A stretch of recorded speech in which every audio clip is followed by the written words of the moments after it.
So one thing that has gone extinct in India is investigative journalism. One of the things that needs to be investigated is where are the foreign policy ideas in India coming from? In the olden days, they would come up from the bureaucracy, the Indian Foreign Service, right?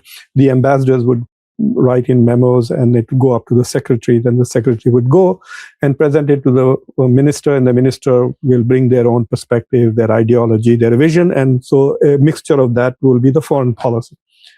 Now the ideas are not coming from the bureaucracy. The ideas are coming from the Prime Minister's office.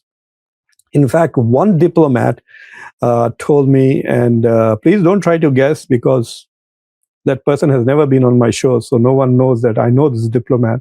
He told me that he said the most irritating thing for me is when I get these ideas from the Prime Minister's office and I open them, it's in American spelling.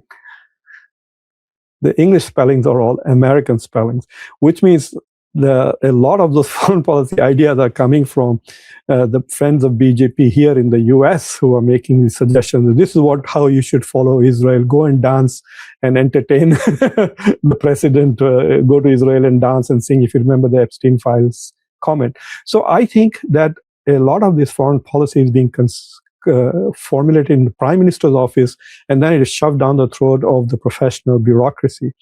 I also learned something very surprisingly. I was talking to Pushparaj Deshpande, and he was saying that per capita, India has a very small foreign service. India needs to double the number of bureaucrats and diplomats it has. So India has great foreign policy ambitions, but it is not doing service. I think there is a dereliction of duty there, not just from the Prime Minister, but also the establishment, that they are not fully exploiting the opportunities that are out there for India. You know, I actually did a show a couple of years ago, Neelu. It was a sarcastic show where I was trying to introduce Dr. Jaishankar to a word that he has never heard of, which is called shuttle diplomacy. I said, borrow Ambani's plane or Adani's plane and then shuttle between Tehran and Tel Aviv, and that is how you do it. You know, that's how you raise this. Even if you fail, you're front and center. You know, there's a crisis, India is there.